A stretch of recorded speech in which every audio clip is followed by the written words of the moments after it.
Welcome, love. This is Sex, Drugs, and Sound Bowls, and I'm Jessie Siren, here to stir the cauldron with raw psycho-spiritual talks on healing, plant medicine, sex, motherhood, and the sacred chaos that cracks us open and lights the way forward. Expect deep truth and raw feels that leave you inspired, held in your humanness, and ready to take your rightful place as the creator of your own experience. With a deep breath and an open heart, let's be all the way here now. Hello and welcome back to Sex, Drugs, and Sound Bowls, my in real time life vlog of a human mid-process, mid-life, doing the thing. So many things have been on my mind today. 1, it is the first day of my cycle. 2, I am advocating hard for myself and took a day, a lion day, so just laying in bed. 3, yesterday we were out at the river and the boys were like, "Oh, we're so excited. Tomorrow's Friday, video games." They get video games on Friday. And I was like, "Oh, I'm so excited. Tomorrow's Friday." And he's like, "Why? Is it because it's your cycle, your moon cycle?" And I thought, oh my God, what a special thing. Oh, for him to be someday a man in the world who is not afraid of a woman's cycle and who is educated in her cycle. And he had just said to me, I think earlier that same day, later, I don't know, like, you should take a day, one day a month where you lay in bed all day long. You should take one day a week where you lay in bed all day long. And I thought that was just so, for a fresh, she just turned 9 years old, for a 9-year-old, I just thought that was such a beautiful, empathetic, and I call it the little woman, right? Inside of every man is a little woman. Inside of every woman is a little man. But the little woman in him that just wants to nurture and nourish and hold was just shining so brightly, and it was so sweet to witness. And so I took his advice. I'm having a lion, and I've had like the slowest, most delicious day. I'm like wearing all my favorite cozies right now. And took a long shower and whipped up a little hair mask that had organic yogurt, honey, and olive oil in it to like build protein and moisturize and seal. And I did a clay face mask to draw out impurities. I have this really cool electronic thing that like it's metal and it works like ionically. And so if you turn it on positive ions, it extracts, and you just run this metal bar, it extracts all of the imperfections out of your skin. So insane. Every time I'll look in the mirror, think my skin looks good, I'll run this over my skin and it will just be covered in a little forest of whiteheads or blackheads. So deeply satisfying for me. Did my serums. I'm going to do a LED mask in a little while. I plan on what else? I'm just leaning into the intimations of my body. I was actually hanging out with a friend last night of the male persuasion, and I asked him, like, what do you do to nurture your feminine? On days when like I have a day tomorrow and I don't even know what I'm going to do with it. And God bless his sweet soul, like he really kind of guided me in this way. He was like, I just lean into my body and I just do what my body wants to do. Sometimes I lie down and cocoon, and sometimes I meditate and organize my little treasure box, and I got excited listening to his process. So that's why I'm here sharing my process. Like, you get to do all the things. Jessie, I get to do all the things that I don't normally make time for, that feels superfluous in the hum of everyday life, but that are actually really vital, really important to deep and nurturing self-care. And you just missed, I drank it too fast.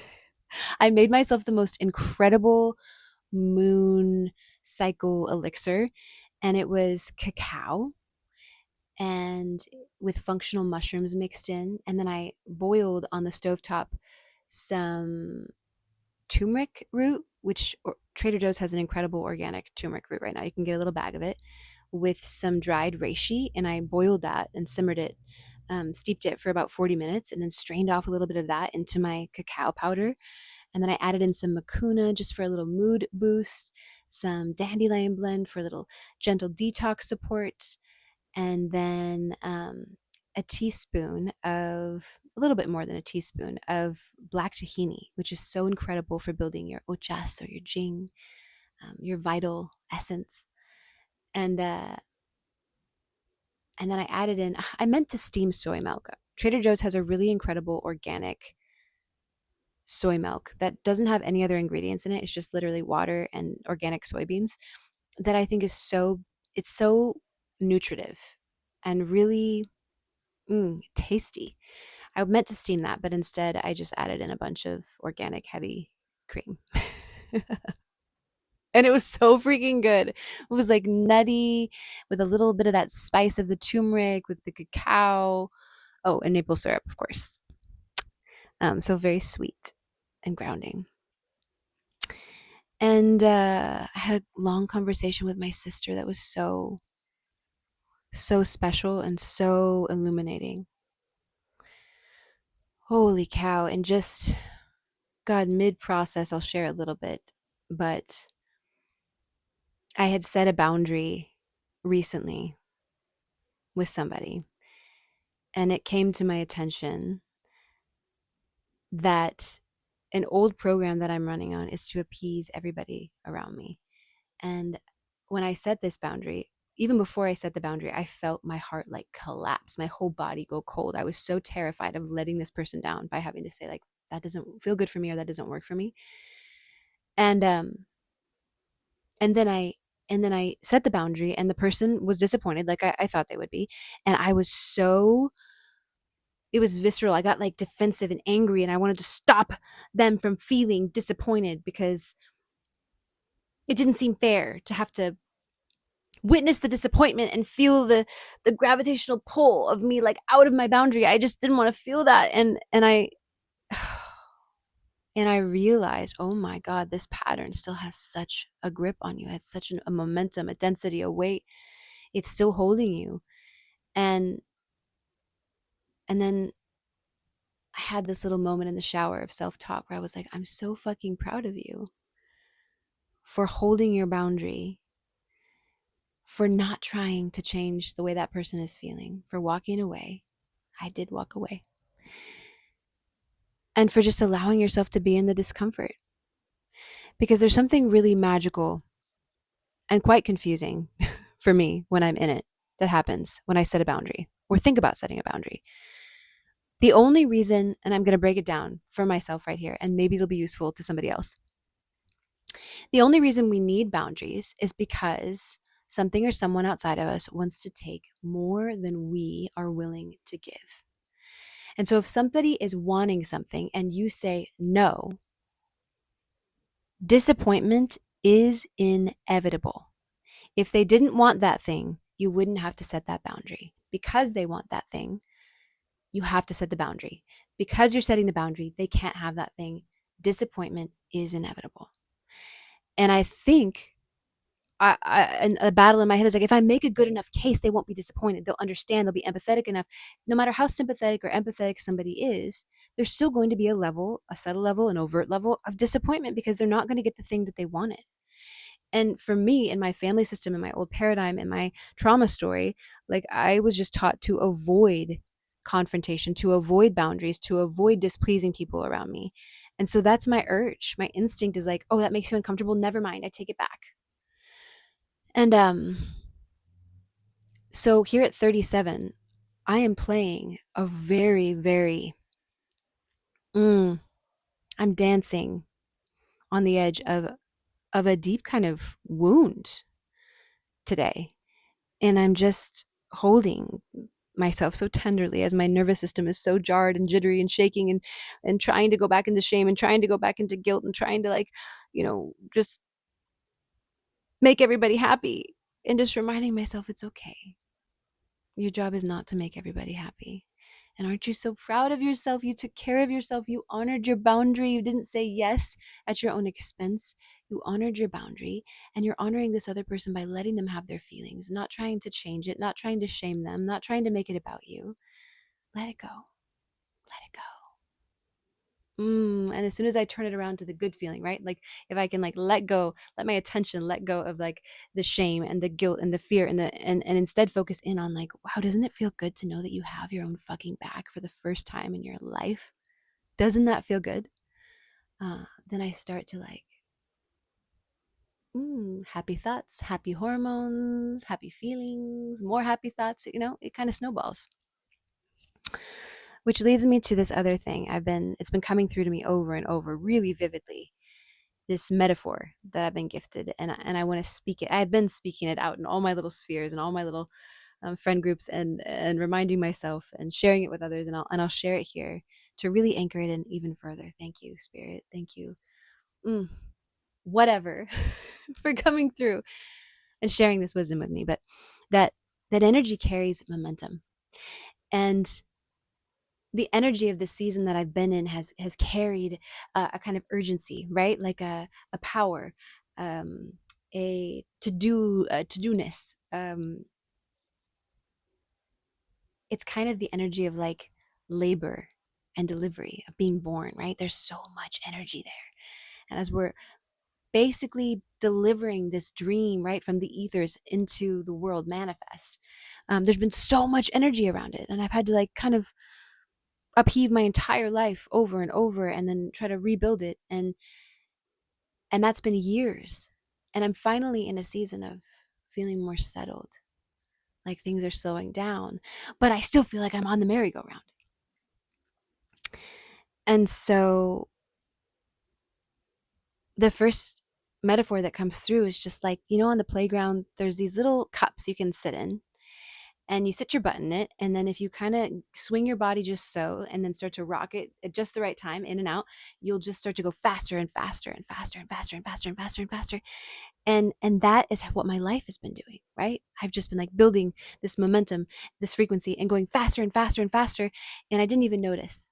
And then when I did notice, I'm like, oh, you're living in this kind of urgency, and it's the head tilt, right? And it's the leaning out that's feeding this sense of urgency. I was able to stop doing the head tilt and the body tilt. I was able to stop feeding that sense of urgency, but still there's a momentum. That energy carries a momentum, and I'm still kind of spinning a little bit, right? And just having patience and allowing energy and a surrendering energy as that kind of urgent frequency fizzles out and the ride starts to slow down.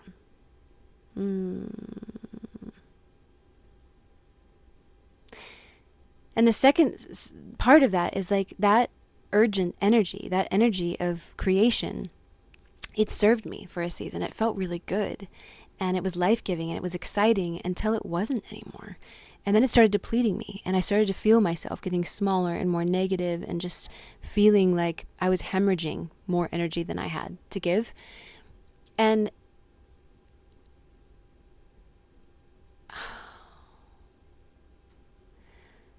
I started to get in a bad way.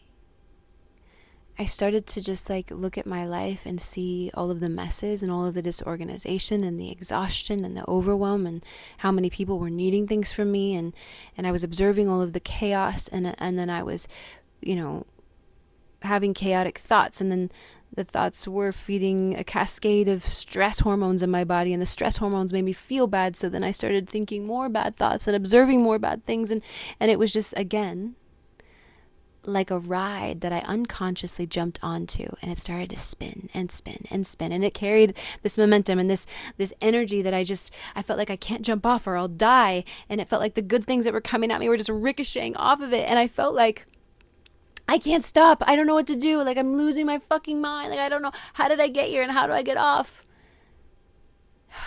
And I'd wake up in the morning, and the first thing my mind would fixate on something stressful, like I got to do this thing today, or oh my god, like it's raining, we're going to be stuck in the bus all day, or oh, I have to move things around more, or oh, my arm hurts, like something negative. And then the negative thought would fuel the negative hormones, and the negative body feelings would fuel the negative thoughts, and then I would start to observe more negative. It was just, again, the snowball. I'd jump right back on that ride that I didn't want to be on. And so these metaphors were coming through, and I could see what was happening, and I didn't know what to do about it. And I had this beautiful, the thing that comes to you at the perfect time. And it was an Abraham Hicks talk, a rampage. And I'm going to butcher it, and I don't really know exactly the words, and I don't know exactly, like, I would post it and share it if I could remember the one that it is that I listened to. But I felt like, oh my God, this is for me, because the words that have been coming through for me was the word momentum, and the energy, right? The momentum that energy carries. And the metaphors that were coming through were like at the playground. And then here's Esther Hicks Abraham coming through and sharing that we can get ahead of the bad thoughts and the bad feelings. Because every night when we go to sleep and we wake up, the momentum of our thoughts, of our old programs, of our limiting beliefs has stopped. So first thing in the morning, or like I use yoga nidra right when I get up from a yoga nidra.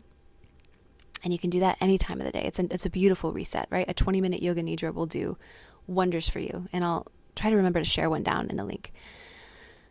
But if you can get ahead of it, if you can start your day doing something that brings a good feeling, if you can start your day by focusing on a good thought, then in the same way that the negative things carry momentum, so do the positive things. So wake up and stretch, and it feels good to be in my body. Have a thought, universe, show me how easy and fun this gets to be. Feel the warmth all around you. I crawl out of bed. I do my weird tongue scraping care. I'd get a boiling cup of hot lemon water, and I go outside before anybody can need anything or want anything from me. I go outside and I stand by the river and I say, good morning, world. And I open myself up, my central channel, to receive all of the love and the guidance of the universe. And I conjure images of like the love that I feel when I look at my babies. And I'm like a little seedling. I'm nurturing this good feeling, right? And it's got this beautiful ripple effect, just like the snowball of the negative. It starts to snowball. I have a good thought. It releases some happy hormones. The happy hormones make me feel good. So I look around and I observe good things, and I have good thoughts, and they feed good hormones and good feelings, and the good feelings make more good. So as you can see, now I'm on another ride. And that ride is now a ride that I want to be on. That ride is now one of good feelings and good thoughts. And in the same way that the negative can get spinning so much that it feels like all the good is just bouncing off, it can't land, the good can get spinning so with so much momentum that the bad kind of bounces off. So then, when I've tended myself and I've stretched that good feeling, and I've come in and I put a song on that I love while I'm making breakfast, and I'm taking care of the kids, and I'm smiling at my husband, and I'm thinking how blessed I am to have such a sweet little cocoon to raise my family in, then somebody throws a tantrum. Well, that good energy momentum is just spinning so much that I don't take that negative energy in and make it personal and make it mean something and make it an existential crisis. It just kind of bounces off. And I want to share this because if you're in a place where you feel stuck in that loop, that negative loop, and you don't know what to do, try it. It fucking works every time. And coming out of a really dense kind of, coming out of the woods of this kind of negative thought feeling pattern, I just hope I remember I can come back to this. And another really useful tool that this same little talk from Abraham gave me was this list. When you feel overwhelmed by the to-dos in your life, to write down a list. Make 2 columns, one that's like Jesse and one that's universe. And write down the things that are your responsibility that you need to do just today. What are the things that you need to do? And then write down the things that you are going to leave up to universe. And for instance, like today, with this kind of emotional upheaval, this relational conflict that I'm in, my instinct is that is swimming in my head like a to-do. Like, I've got to fix this, I've got to resolve this, I've got to make it right. But if I try to do that in my own human way, it's going to be clunky. It's going to be messy. It's going to be a failure, most likely. and a lot of work. That seems like, if I just follow my gut impulse, like a job for the divine. So I can put that over there in this other column. And whether you call it God, source, love, divine, whatever you want to call it, this higher power, when I give it up to this higher power, I'm like reminded instantaneously, I'm not in control. I don't have to carry it all. I have unlimited, unending cosmic support. And there's like this immediate feeling of holding and release and surrender that happens. Surrender and surrender even more. And it's been a really beautiful experiment to see how many things I can give up to the universe, and to see how quickly universe can manifest the healing, the whatever it is, when I'm able to let go of control and acknowledge that I'm not in control. It's powerful. So powerful. Okay, I think I have one more little thing. Because I was talking to a friend last night about gray hair. And this is just a funky little thing that I've been doing, so I want to share it. I noticed years ago when I had Jude, when I gave birth to Jude, his labor and delivery, trigger warning for anybody who's had birth trauma, or maybe who's pregnant and doesn't want to hear stories like this, pause it here. It has a very happy ending. But Jude was like double the size we thought he was going to be. He ended up being 11 and a quarter. And when he was born, he got stuck. And I remember my midwife pulling on him from one angle, and then literally she was having my husband and my mom pull on my body from the other, just to try to like yank him free from my body. And the most excruciating, devastating, scary moment of my life. And then he was out, and he was just this huge, blue, waxy looking alien that wouldn't breathe. And in the minutes, right, that he was not breathing, I just lost him. Like I went through it felt like lifetimes of grieving. And I got my first chunk of gray hair during that experience. And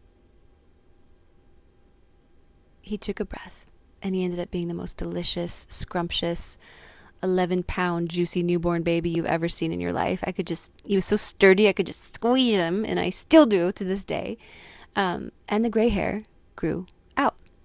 And so I got curious about it.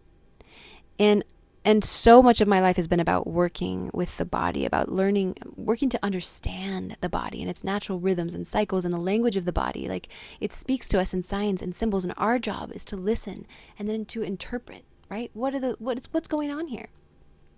When we go through stress, it is a contractive state, right? When we move into fight or flight, we are like contracting, we're like ready, we're bracing, and we're ready to go. If we're a freezer, a contractive state, right? We are pulling in and hiding. And so when we contract this way, the myofascial tissue, which is so fascinating to me, a couple decades ago, we thought this tissue was superfluous, and we cut through it on the cadavers like it was nothing. And now we realize it is the matrix through which all of the energy in the body flows. All of the major systems flow through it. It runs to and through all of your organ systems, your bones, your ligaments, like it is everywhere. And this fibrous tissue, like a web, is fluid, and it moves. And the more rigid we become, the more and the less movement this tissue has, the more it like calcifies. It almost kind of turns into like leather or Velcro. And when we are tense and stressed, especially we'll talk about specifically through the hair, through your scalp, right? Tension, stress, anxiety, whatever it is you're going through, this tissue will start to contract. And because the vascular system runs through this tissue, then where it contracts, now fresh blood cannot get up. Not only can it not get to your brain where it needs to get, right? This can cause like all kinds of limbic dysfunction, but also it's not there to nurture the hair. And so with this tension, right, with this holding pattern in the myofascial tissue of the body, the follicle can't get what it needs to be deeply nurtured and nourished, and so it starts to gray, right? It starts to lose its vital essence. This is a sign, right, that your jing, that your um, life essence is waning, wanting.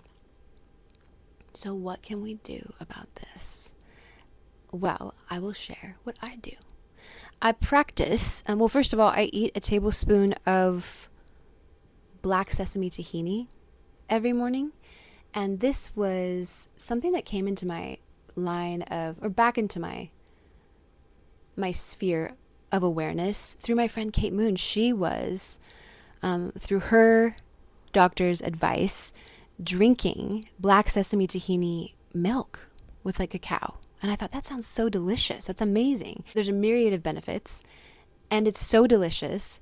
And it really is about nurturing those ojas, or the jing energy in the body. So foods that are super nurturing, nourishing, grounding are a powerful way to start to restore our body's natural energetic reserves, right? The jing, the ojas I've been talking about.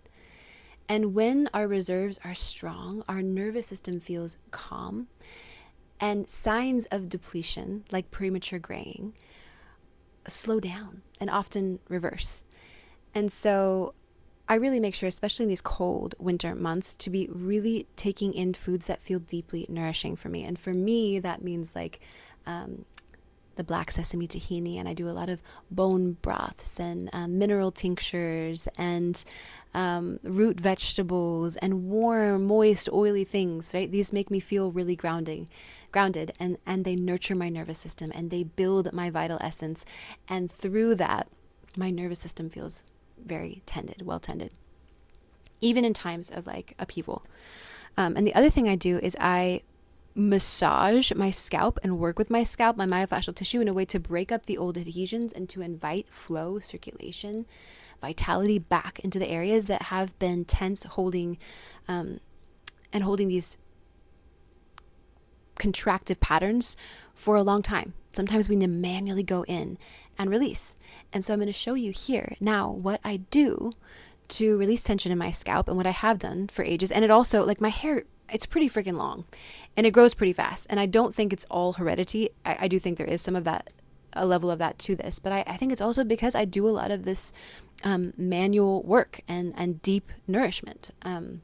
Just like with anything, right? If you nurture the soil of a flower and you break up the adhesions, right? You move out the big rocks that are impeding the root system, you're going to have a more vital flower. You're going to kind of catalyze that blossoming of the flower. And in this case, the blossoming, right, is the hair. So I'm going to, I guess, what can I do with this?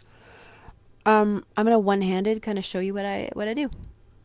I'm going to have the worst hat hair ever right now because I'm a little greasy. So I do this on dry hair because wet hair is a lot more prone to breakage. And I do this every day. And first I just go in and I release tension from my neck. So I'll work with the sternocleidomastoid on both sides here, and I'll just squeeze and massage, and I'm looking for uniform tension here. So anywhere where it feels extra tight, usually it's up here by the ear and the jaw, I'm going to spend a little extra time and I'm going to squeeze and kind of vibrate. I'm inviting you to do this with me too. And whatever we do on one side, we're going to do on the other. And massage the shoulder, kind of just sliding back on the trap. So I'm just taking, you can't really even see. Should I take this baby off? So I'm just like sliding my hand back on my trap. And I'm making it feel good, right? This is, it should feel juicy. It should feel really good. And then I'm working with my ear a little bit. I'm going to tug on it, pull back. You can do both ears at the same time. Hold on to both ears and pull them back like big old Dumbo ears.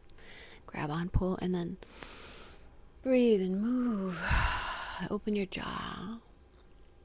So what we're doing here is we're working, as we start to tug on the ear, we're already activating the myofascial tissue. And we want to, with the myofascial tissue, it is more like plasticky than rubber. Rubber is more bouncy and springy. when you think of the myofascial tissue, think about like how you press your thumb into a plastic bag. And if you don't go fast, you're kind of going to just spring off. But if you can hold your thumb and press it into the plastic slowly, you'll build up heat and friction, and eventually the plastic bag will take the shape of your thumb. This is how we work with the myofascial tissue. We work slow, and we work over time, right? So we move slow, and then we hold, and we breathe, and then we release. And this is how we start to bring more flow and openness to that tissue. So after you've tugged on your ears, now we're just going to say hello to the scalp, and we're just going to, like, with the pads of your fingers, just kind of start to scrub upwards by the ears up towards the crown of your head. This is also like a stim for me. So like if I'm bored and I'm watching a movie or driving, I sometimes just scratch my head, and it feels so good. It's so soothing. So after this, then you're going to take your fingers and you're going to imagine like you're melting into a ice cube. I'll show you a few of my favorites. The first one is, I usually have both hands in my hair, so imagine you have both hands, and I'm just melting, and then I'm checking for mobility. I'm noticing where it feels tight and tense, and then I'm pausing there, melting my fingers in, and then just inviting a little movement, pulling left, pushing right, and moving and breathing. Without your breath, you're sending your body a message of a lack of safety, and you're putting yourself back into that sympathetic drive. We want to bring ourselves into that rest, digest mode where everything softens. So breathe deep and send your body the message, the signal of safety. Really, really speeds up this process. So just go all around your head, and you're checking for mobility, noticing where there's tension, pausing there, breathing there, inviting movement. And part of it is just like simply bringing your awareness to those areas, and breathing starts to oxygenate them, starts to move sticky, stuck stuff. This next one, I'll put the mic down for. I love it. It's incredible for bringing new life. You're going to feel it for lift the brain fog, brighten your vision, open your hearing. And if it's not the first time, there's a compound effect. So the more that you do this, the more that you release, the more that you feel. Just notice any sensation in the beginning and follow the good feeling, right? Keep noticing the little things, and they add up. So you're going to take all of your fingers and you're going to line them. So it would be 8 fingers along your hairline, and then your thumbs on your temples. And you're going to melt your fingers into the hairline. And then pull down. Imagine you're trying to like pull your forehead off or down. So I'm going to do that. And we're going to breathe 3 breaths in and out through the nose together, and 3 breaths in and out through the mouth, while we're moving around like you're trying to spread pizza dough, right? We don't want to just open the fascial tissue in one direction. We're trying to open in all directions. So let's do this together.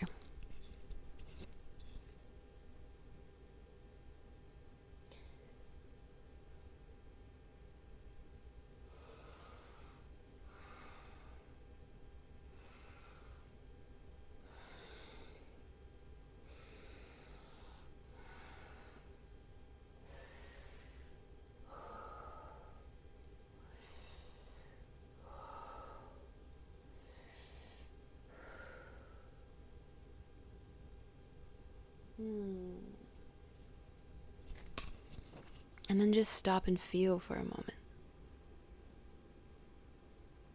And notice where in your body do you feel shifting, fluctuation in temperature, a buzzing, a humming, a warmth. I felt heat rush into my ears. I feel my vision brighter. The sound of my own voice a little brighter in my ears. And my jaw. Okay, this next one is my favorite. If you've got hair on your head, you can do this one, and it's so delicious. And it's not abnormal for it to be a little bit like uncomfortable or even painful if you haven't practiced it, because in the same way that our cardiovascular system runs through the matrix, the webbing of life, the myofascial tissue in the body, so do our nerves. And when that tissue becomes stagnant, stuck, sticky, velcro-y, the nerves also get stuck there. And there are so many nerves right here in the cranium. And if you have been rigid and holding unconsciously here, when you start to open it up, those nerves are going to fire. So just know that's what's going on, and try to breathe through it, play your edge, and more. Notice the good feeling, follow the good feeling, keep coming back for more. And you'll see the results. So weave my fingers, right hand, weave your fingers into your hair and grab on at the root. This is really important. The further away you are from the root, the more painful this is, like just someone pulling your hair. So you want to grab really close to the root, and then you want to pull up. Imagine you're like shearing that skin away from your skull bone.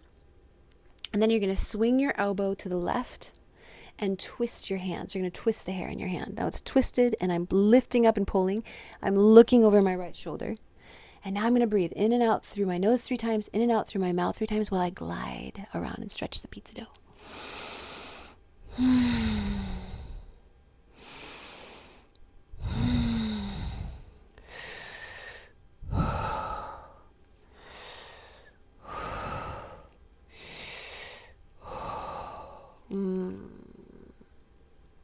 And then I will normally go back a little further. That was like the front of my head. I'll go back a little further and I'll grab on, pull up, twist, and then breathe.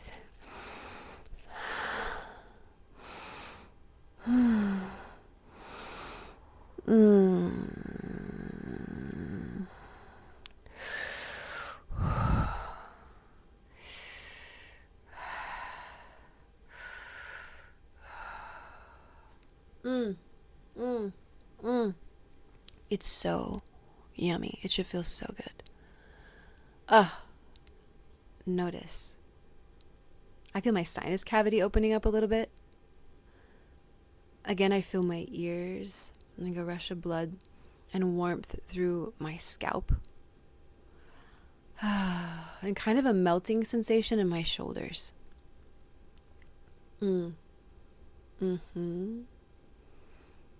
And then I might end by just like swinging my head upside down, letting all the blood rush down here, doing one more of those like little stims, right? Where I'm just melting my fingers into massaging my scalp with a little like jellyfish or squid hand.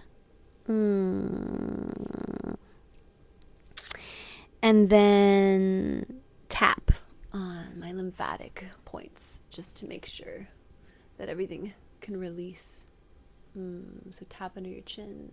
Swipe up under the ear, massage, vibrate, pull down. Tap on either sides of your nose. Usually I use 2 hands. Take your L fingers and sweep out and up and down. Out and up and down. On either side of your nose. If your hair is not clean, like I just washed mine, wash your hands before you touch your face. Come out, down. Oh, it's so good to be alive. It's so good to be alive. So to tie a little bow on all of this here, cheers to riding the momentum of that good feeling and of those good thoughts, and to reminding each other when we get on that negative merry-go-round and it feels like all the good of the world is just ricocheting off, that we are sovereign. We have a choice, and we have these beautiful reset points that we can either facilitate for ourselves by doing things like deep meditation or breath work or nidra throughout the day, or we can use, right, these pivotal moments in everyday life, like just when you wake up in the morning, choose a happy thought, write it down on a piece of paper before you go to bed so you can just roll over, look at it and see it. Maybe it's a sticky note on your forehead, who knows, on your spouse's forehead. Because we can't control a whole lot in this life, but that is one thing that we can control. And remembering that is our power. It's our power. Remember, your story, your healing, they matter more than you know. Every act of self-love, no matter how small, carries echoes, ripples of vibration of authentic love. And that is the energy that can change the world. That is the energy that can't help but change everything and everyone it comes into contact with.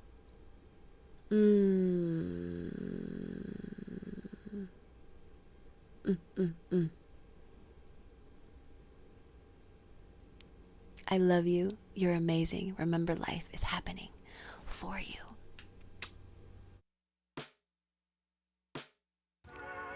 This podcast is here to share stories and spark curiosity, not to replace professional advice.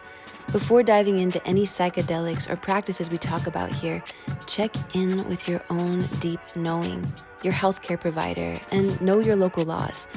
Anchor in your own truth before reaching out for anything or anyone. That is the real power. And one more thing, I make this show just for you. If you're loving it, drop me a comment or review on Spotify, iTunes, or YouTube. Let me know I should keep showing up. Grateful to be here with you.